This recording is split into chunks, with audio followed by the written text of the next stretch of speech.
tiba-tiba dapat kerajaan Melayu Islam, hak yang kita kurang itu tambah balik berdua-dua. Sebab apa? Nak kepada cukai. Tu dia. Pitih. Judi ni pitih besar. Cukai dia besar. Kalau masuk kantong negara tak apa juga. Ya? Kabarnya cukai itu tidak masuk kantong negara. Sepatutnya bila darjah 8 naik kepada 22, tentulah cukai itu akan bertambah. Sebab lesen diberikan itu ditingkatkan. Tetapi, bak kata Anwar, tak ada. Kemana perginya duit hasil daripada penambahan cabutan judi itu? Jeng jeng jeng.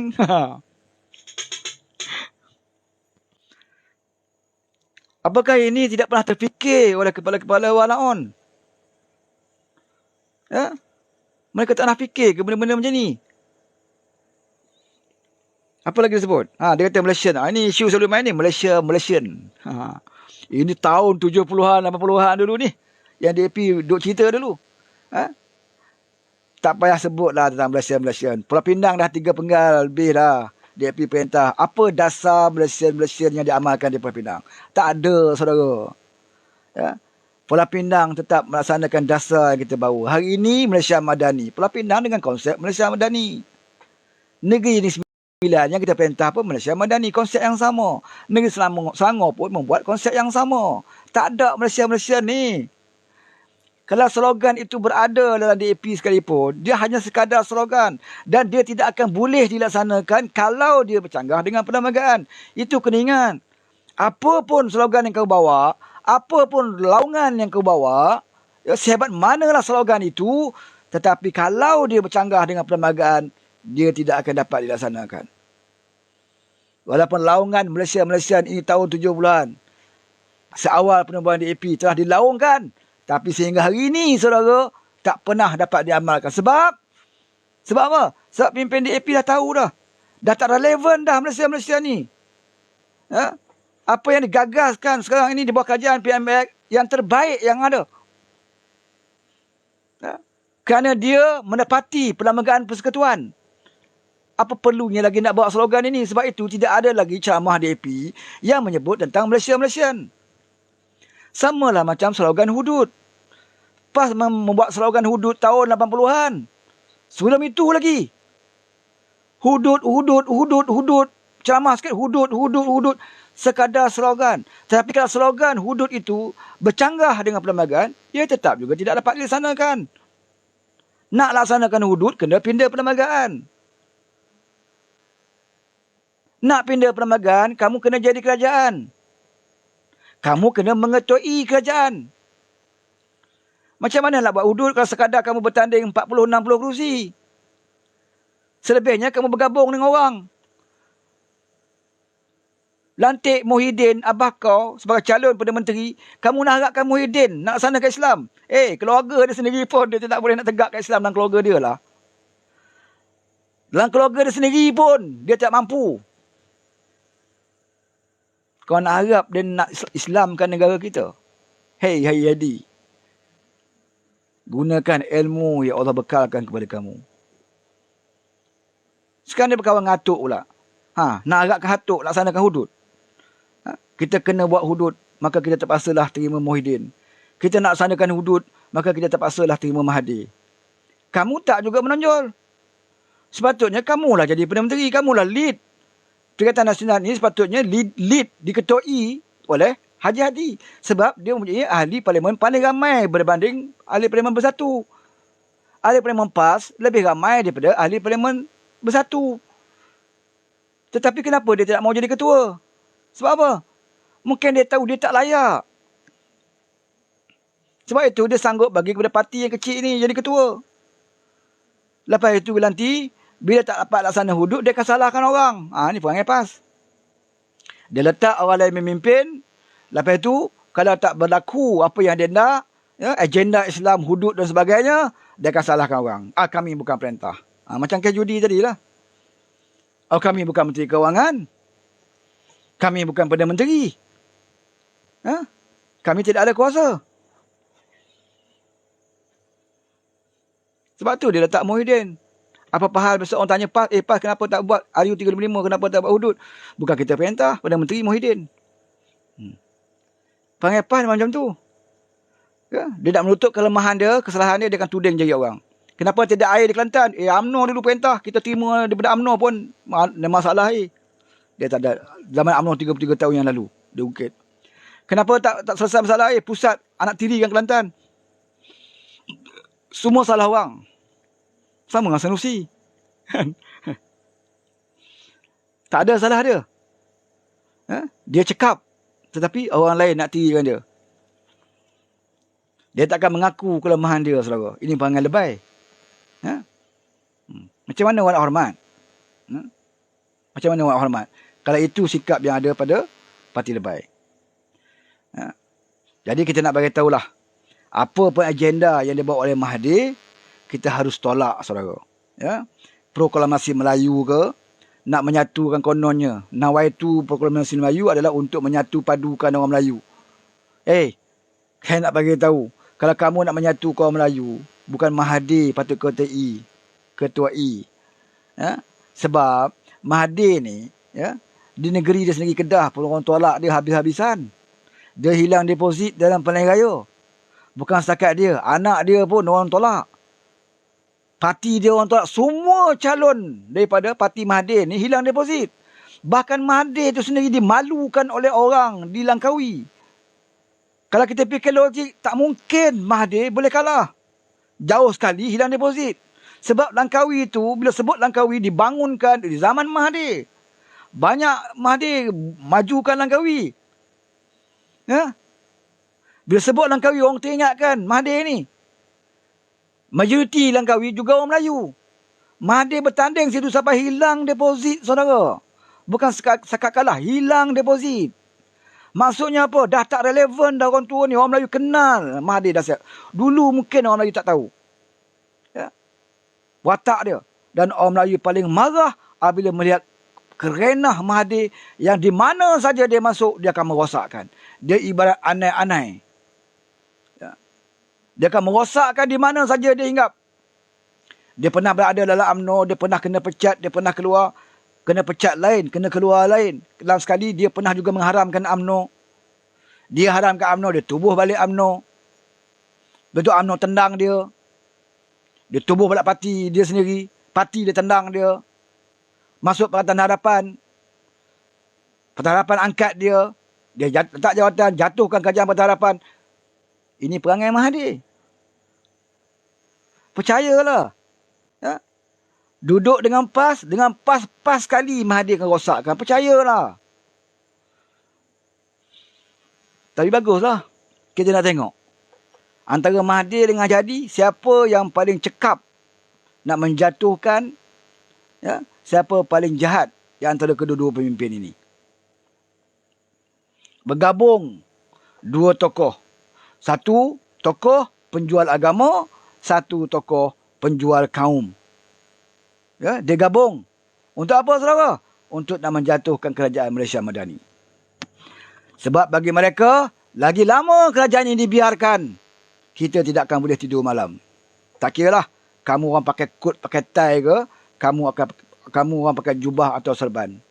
Selagi Anwar Ibrahim itu menjadi Perdana Menteri, kita tidak akan tidur lena. Bukan sekat Mahathir. Anak-anak dia, kroni-kroni dia, juga tidak akan dapat tidur lena. Sebab itu, walaupun dengan apa cara sekalipun, kita akan tentukan bahawa kerajaan Malaysia Madani ini harus dijatuhkan sebelum PRU yang ke-16. Sebab itu, dalam kempen-kempen dia dalam PRN ni, mereka tak cerita tentang pembangunan. Kalau saya dengar ceramah dekat Selangor, apa dia nak sebut tentang manifesto Selangor? Nak katakan kalau kami perintah Selangor, kami akan buat pembangunan macam ni, kami akan beri macam ni, kami akan beri ni. Tak ada, saudara, tak ada. Sebab apa yang dia nak sebut tu, kerajaan PH dah buat dah kat Selangor. Tak ada apa. Modal dia. Akhir sekali dia datang Selangor, dia cerita pasal peribadi. Fitnah peribadi kepada Anwar. Macam Azmin sebut, Anwar pakai slipper, Anwar pergi berjalan, Anwar pergi ke sana, Anwar nak jadi artis. Itu modal dia. Apakah dengan cerita-cerita macam ini boleh menjadikan orang Selangor senang? Sebab mereka tak ada modal. Takkan dia nak cakap Selangor, wahai rakyat Selangor, undilah kami. Kalau kamu undi kami, Selangor ini akan kami Kelantankan. Selangor ini akan kami Kelantankan. Ataupun akan kami Kedahkan. Selama ini rakyat Selangor minum teh kena bayar RM2.5, RM3. Apabila kami Kelantankan Selangor, teh akan diberi percuma di setiap rumah. Cuma sediakanlah kawasan lapang sedikit untuk kamu korek air dalam tanah untuk menghasilkan air mineral. Itu sebabnya saudara, kita melihat fitnah-fitnah serangan peribadi, wirid nama DAP ini, saban malam kita dengar dalam ceramah mereka. Sebab mereka tidak ada apa yang mereka nak cerita kepada rakyat. Macam kita ada modal. Bila kita pergi ke Kedah, kita beritahu rakyat Kedah. Wahai rakyat Kedah, kalau kamu sokong kami kerajaan perpaduan, negeri Kedah kami akan bangunkan seperti mana kami bangunkan negeri Selangor. Kita ada modal. Ada benda nak kita tunjukkan kepada rakyat. Contoh yang kita nak tunjukkan. Kalau kami perintah Kelantan, kami akan jaga Kelantan sebaik mungkin. Seperti mana kami jaga Selangor. Seperti mana kami jaga Negeri Sembilan. Seperti mana kami jaga Pulau Pinang. Kita ada modal nak sebut dalam kempen-kempen kita. Mereka modal apa yang mereka ada? Kita beli bas percuma. Ni nak mengundi ni. Kerajaan Kelantan bui. Bui bas percuma kepada sekolah-sekolah di luar sana untuk bawa ke pulang mengundi. Bas percuma waktu nak mengundi. Nak suruh pelajar-pelajar mengundi. Saya nak beritahu pas, di Selangor tidak perlu tunggu mengundi. Setiap hari bas percuma, lama dah, bertahun dah. Tak payah tunggu pilihan raya. Di Selangor, bas percuma berada di Selangor, tak payah tunggu pilihan raya. Hari-hari ada. Kamu tunggu pilihan raya baru bagi bas. Waktu raya kenapa tak bagi? Menyambut Hari Aidilfitri, kenapa tak bagi bas ke pelajar? Ada pelajar tak boleh balik. Tak nak balik, pasal nak balik Kelantan, jalan jam, berjam-jam, mereka tak nak balik raya. Ada yang tak ada duit nak balik. Kalau ada duit pun, mereka fikirkan kesesakan jalan nak ke Kelantan. Tak larat nak hadapi, berjam-jam nak sampai ke Kota Baru. Waktu itu kenapa kamu tak bagi bas percuma? Waktu itu. Kenapa waktu nak pilihan raya, baru nak kamu bagi bas percuma? Kalau pelajar-pelajar masih tak cerdik juga, saya tak tahulah. Tapi kalau kamu cerdik, kamu naik bas yang diberikan oleh kerajaan lebay ini, tetapi waktu mengundi, kamu kena ajar lebay-lebay pendengar agama ini. Kamu katakan kepada mereka bahawa kami pelajar bukan bodoh. Kalau kamu nak bagi bas kami bas percuma, kenapa kamu perlu tunggu waktu pilihan raya? Waktu kami susah nak berhadapan dengan Hari Raya Aidilfitri, Aidiladha, kenapa kamu tak kisah tentang kami? Bila pilihan raya, sanggup hantar bas percuma pada kami sebab nak undi kami. Jadi pelajar-pelajar harus bangkit di Kelantan. Tolong mak ayah di Kelantan yang dah puluhan tahun mereka terpaksa minum air yang sedemikian rupa yang tak wajar diberikan oleh kerajaan yang bernama Kerajaan Islam. Kerana apa yang kita belajar, Islam itu menitik beratkan tentang kebersihan. Tetapi kalau air bekalkan kepada rakyat, air sedemikian rupa, tak layak kamu nak labelkan kamu kerajaan Islam yang memerintah. Ini memalukan nama Islam itu sendiri. Belum cerita bab lain. Belum cerita bab jalan raya. Belum cerita bab industri peluang-peluang pekerjaan. Tak payah cerita. Keperluan asas pun mereka gagal atasi. Bila rakyat bising, apa kata ustaz mereka? Apa kata ustaz mereka? Kalau kamu tak bayar bil air, kalau kamu tak bayar bil air, dibimbangi, dikhawatiri solat kamu tidak diterima oleh Allah. Sebab kamu berwuduk dengan air curi. Sebab kamu tak bayar bil. Tengok cara dia. Nak ugut rakyat Kelantan supaya bayar duit air. Masuk ke tabung kerajaan negeri. Tak bayar, kita bimbang solat kamu tidak diterima. Sebab kamu tak bayar bil, ibarat kamu mencuri air. Tapi mereka lupa nak menyatakan bahawa bagi rakyat yang telah bayar bil, mereka perlukan air yang bersih, air yang berkualiti. Kerana mereka bayar. Tetapi apabila mereka bayar, kamu berikan kepada rakyat air yang sedemikian rupa, apakah kamu ingat kamu akan lepas daripada persoalan di akhirat nanti sebagai seorang pemimpin? Kamu lupa kewajipan tentang rakyat, kamu gunakan agama untuk kamu suruh rakyat bayar bil air.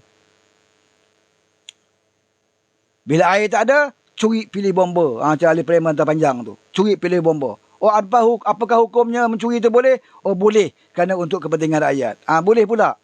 Mencuri kerana nak bagi kepada rakyat. Apakah itu ajaran Islam? Oleh kerana kegagalan kamu menguruskan air, maka terpaksa curi pilih bomba.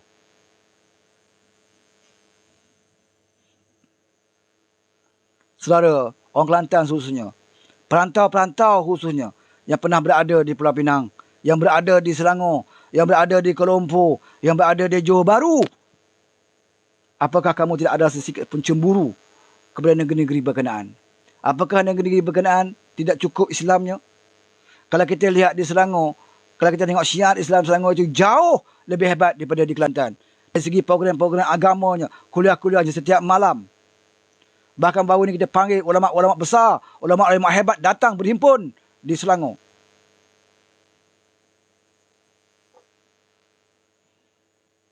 Negeri maju, syiar Islam pun seiring dengan kemajuan. Ini yang kita nak. Bukan kita dapat menghebahkan negeri Islam, kepimpinan ulama. Last kali bila sampai data, negeri Kelantan paling banyak berlakunya sumbang muhram. Negeri Kelantan paling banyak berlaku AIDS.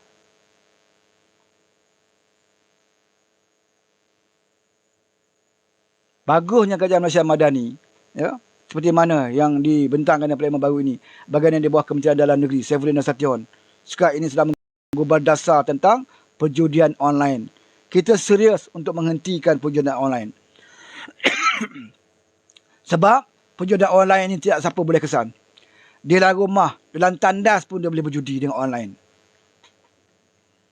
Tanda seriusnya kita nak benteras judi. Sebab kita tahu, tidak memadai dengan hanya tutup kedai judi. Macam di Kedah, ya, banyak kita dengar, tutup kedai judi, masih juga ada berlaku judi haram. Yang lebih menguntungkan mereka. Sebab mereka tak perlu ambil lesen. Ya?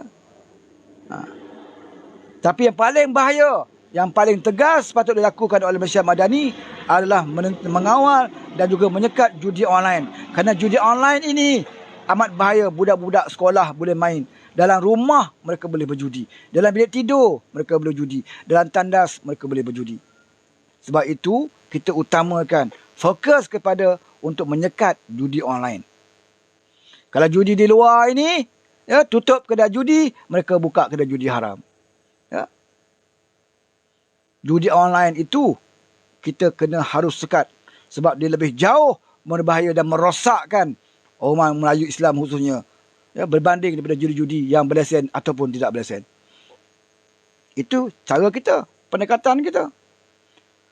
Kita bukan menentang Kelantan tutup judi-judi, tutuplah, tidak ada masalah. Kedah nak tutup, tutuplah. Tapi pendekatan kita apa? Pendekatan kita lebih pada itu.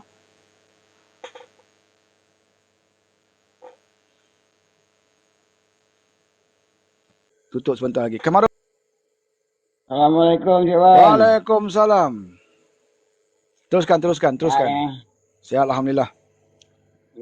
Apa cerita ni? Oh, panjang cerita Kamarul. Penat saya bercakap tadi. Tu nak bersiarat sekejap. Nak jemput kawan-kawan naik. Kalau nak cerita pasal PN ni dah habis lah.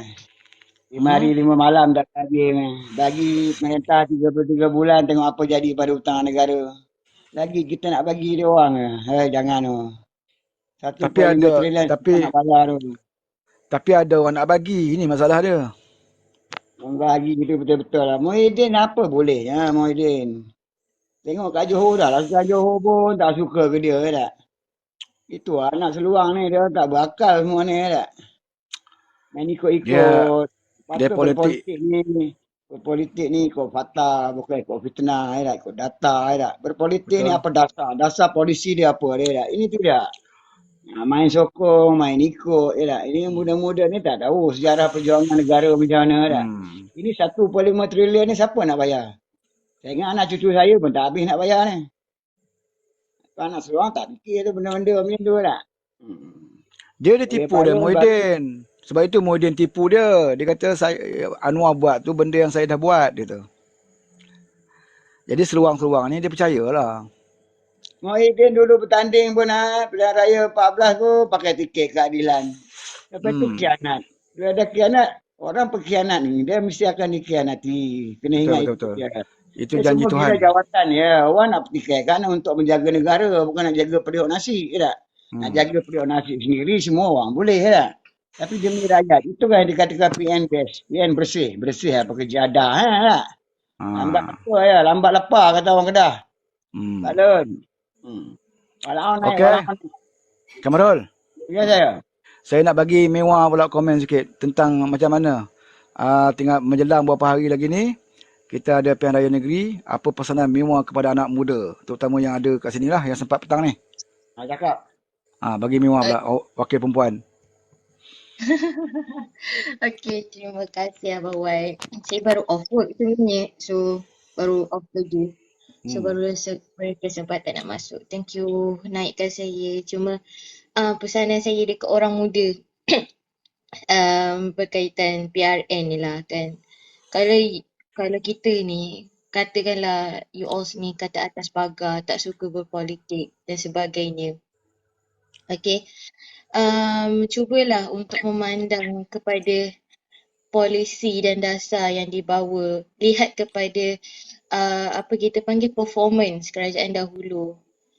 Awak rasa kalau kerajaan dahulu ni fail, terlalu banyak kesalahan yang dibuat, too many flaws, awak rasa dia ada kebolehan ke untuk membawa negara kita ke arah yang lebih maju?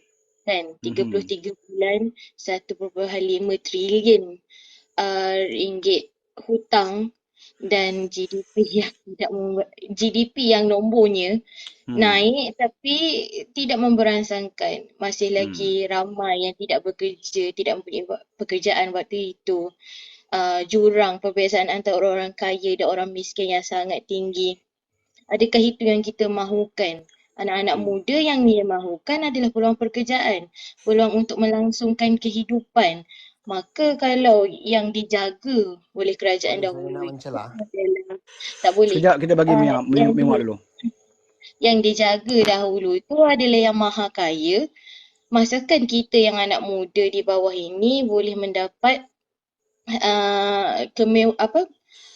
perkongsian dari segi ekonomi dan sosioekonomi kan daripada kerajaan yang tebuk atap dahululah. Jadi apabila memilih untuk kerajaan negeri ini, pada bulan 8 ini akan ada naratif ekonomi madani di mana semua orang mempunyai peluang untuk berkongsi pendapatan daripada sektor ekonomi dan sebagainya. Jadi pilihlah pemimpin yang mempunyai kebolehan dan kemahuan untuk memajukan negeri masing-masing untuk apa kita kata menggapai atau menyahut naratif ekonomi madani ini kan, supaya negeri anda boleh maju, anda bekerja di situ dan anda boleh bekerja dengan maruah yang lebih tinggi. Orang tak cakap itu, orang tak cakap ini kan. Jadi pilih yang terbaik bukan saja dari segi ekonomi tapi dari segi siapa yang lebih bermaruah. Itu aja. Okey, boleh saya mencelah. Dengan mata wang ringgit kita sekarang semakin tinggi ke, semakin kukuh ke, semakin jatuh? Semakin baik daripada zaman Muhyiddin lah. Okey. Saya tanya pula soalan. Okey, time Muhyiddin dulu saya dengan nilai Singapura baru 3.0 dolar Singapura baru 3.3 ringgit duit kita. Sekarang tukaran sekarang 1 dolar duit Singapura 3 ringgit 46 sen sekarang duit kita. Adakah itu zaman Muhyiddin orang kampung tak tanya pasal ringgit jatuh naik. Orang kampung kata barang ada, mahal tidak. Abang Orang kena kampung dia faham. orang kampung dia tak sembang di kedai runcit Kalau saya pasal nak harga mencelah, ringgit. Tak betul kalau lah saya ni. nak Aku cakap masuk, dah bila kau tanya aku jawab lah. okey boleh saya masuk Sebab Masuk. saya ni kerja kat luar, kerja sebelah. Saya Tak kisahlah tahu kerja mana. setiap bulan, setiap minggu, setiap 2 minggu saya akan tukar duit. Sebab semakin saya tengok dengan PMF jaga sekarang, dia semakin betul saya cakap 2 minggu dia naik jadi Perdana Menteri, mata wan ada kukus kejap. Dalam masa 2 minggu saja Betul. Lepas pada masa 2 minggu, okey China tak backup lagi Dia terus down. Terus turun sampai sekarang ringgit Malaysia sekarang dah ada RM3.46 tukar mata wan Singapura. Okey. Okey. Apa tu? Okey, teruskan. Habis dah. Okey, lagi satu saya nak cakap. Okey, 4 bulan lepas saya ada recommend rumah dekat saya punya kawan, dekat saya punya rumah sini. Sekitar rumah sini, 3 kali 70. Harga rumah dulu, harga menilai 489,000. Okey, awak boleh tengok dalam Facebook sekarang, harga sekarang rumah yang sama dengan ni yang sama dah cecah 508 Ya. ribu. Okey, adakah benda ni rakyat boleh membeli lagi? Tak Okey. terhak untuk rakyat? Apa yang rakyat berlaku? Waktu zaman Muhyiddin ada naik sampai 37 lebih nilai mata wang. Dah lah mata wang jatuh. Barang mahal. Ayam RM12 sekilo. Minyak masak langsung tak ada.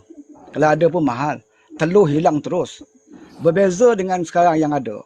Walaupun nilai mata wang tu jatuh, turun naik di mana negara pun turun Macam naik mata kita wang. sekarang kita bercakap bukan kita nak mengukuhkan parti-parti tau. Tak, saya tak cakap parti ni. Awak minta saya jawab, kena awak menyampuk. Ini masalah dia. Saya tadi bagi awak laluan awak cakap. Jawapan saya senang. Orang Okey, kampung satu kalau lagi saya nak tunjuk contoh. Ada habis lagi aku cakap. Okey. Abang teruskan dulu. Abang teruskan dulu. Di kampung-kampung, orang bercakap kedai kopi, orang tak kata nilai mata, orang kampung tak reti nilai mata wang ni terserah pada bank negara. Anwar dah jawab dah. Urusan turun naik mata wang adalah urusan bank negara. Dan baru ini alhamdulillah OPR masih lagi kekal 3.0. Kalau Anwar nak jaga mata wang, dia boleh naik aja OPR macam Muhyiddin 4 kali naik OPR. Kan? Tapi naik OPR zaman Muhyiddin, turun juga mata wang, barang naik harga, barang hilang tak ada. Ini menyusahkan rakyat. Rakyat hari ni kalau kita pergi di Feda, dia tak cerita nilai mata wang ringgit. Rakyat tak tahu buat ekonomi ni. Yang rakyat tahu, aku nak harga yang dikawal oleh kerajaan, harga-harga subsidi dikekalkan. Aku nak beras tempatan jangan naik. Aku nak gula jangan naik. Aku nak minyak masak. Kalau boleh turun harga.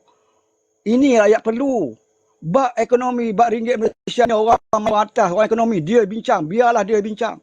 Sebab tu Anwar kata, kalau dia nak bagi nilai kukuh, boleh aja. Dia naikkan interest. Mana-mana negara buat macam tu. Naik interest, tapi yang berita siapa? Rakyat. Ini mainan orang ekonomi ni, biasalah. Nak bagi jaga duit, naikkan. OPR 2 kali, 4 kali pun boleh. Tapi Anwar tak sanggup buat macam tu. Biarlah orang kata zaman dia nilai ringgit turun, tetapi rakyat masih lagi boleh makan dengan harga kawalan. Ayam tak sampailah RM12. Minyak masak tak ada sampai RM40-50. Hari ini jelas minyak masak turun harga.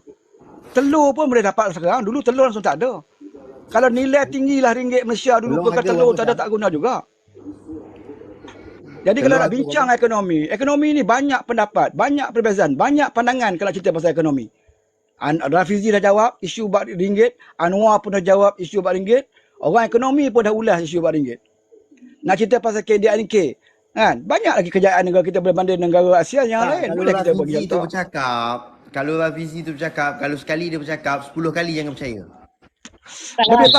Lebih baik. Okey, bagi Mewah. Dia ada ceramah dekat mana Dia cakap kenapa boleh beras yang Malaysia ni dah turun subsidi, kenapa beli beras luar? Adakah beras dalam Malaysia ni cukup untuk rakyat Malaysia? Cukup. Saya tanya. Cukup. Saya pakai beras tempatan. Siapa kata tak cukup? Kat mana tak cukup? Di sini persoalan dia. Menteri cakap kalau ada mana-mana pasaraya yang tidak menjual beras tempatan, sila buat aduan. Jangan bising kat sini je. Buat aduan. Kalau beras tempatan tu naik harga, buat aduan. Kalau beras tempatan tidak jual. Hari-hari nak report masalah juga. Okey.